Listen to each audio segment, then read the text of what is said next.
এদিকে আজকে আমি রান্না করে চলে আসছি, যেহেতু আজকে আমি এই ফালুদাগুলা রান্না করব। আর এগুলা রেডিমেড ফালুদা, যেহেতু এখন বাজারে পাওয়া যায়, তো আজকে আমি এই রেডিমেড ফালুদাটা রান্না করব। আর এই ফালুদাগুলা খেতে ভীষণ মজা। আসসালামু আলাইকুম, কেমন আছেন সবাই? তো আমি প্রতিবারের মতো আমার ডেলি ব্লগ নিয়ে চলে আসলাম। আর আপনাদের সবার কি অবস্থা, কি হয়েছে না হয়েছে সব আমি আপনাদের সাথে শেয়ার করব।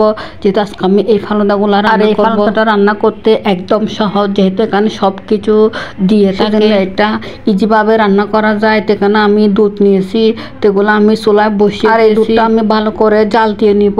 তো দুধটা প্রায় হয়ে আসলে এখানে আমি সব ইনগ্রেডিয়েন্টগুলো আমি এখানে অ্যাড করব। আর এখন যেহেতু সব কিছু সহজ, এখন সব কিছু ঘরে বানানো যায়, দোকানে গিয়ে তেমন কিনে খেতে হয় না। এখানে আমি সব কিছু ভালো করে নেড়ে নিচ্ছি, যেহেতু এখানে আমি সব কিছু দিয়ে দিছি, তখন আমি ভালোভাবে অ্যাড করে নিচ্ছি। আর এগুলা বেশি করে নাড়তে হয়, তখন আমি ভালো করে এগুলা নেড়ে নিচ্ছি। আর এদিকে আমার ফালুদাটা প্রায় হয়ে গেছে, তখন আমি জেলেগুলা ঠিক করে নিব। আর এদিকে আমি জেলেগুলা রান্না করে নিচ্ছি, যেহেতু এগুলো হালকা রান্না করে তারপরে এগুলো আমি ঠান্ডা করে নিব, সেজন্য আমি জেলেগুলো আমি রান্না করে নিচ্ছি। আমার ব্লগ আজকে পর্যন্ত। সবাই আমার ভিডিও দেখবেন, সবাই আমাকে লাইক কমেন্ট শেয়ার করবেন, সবাই আমাকে বেশি বেশি সাপোর্ট করবেন।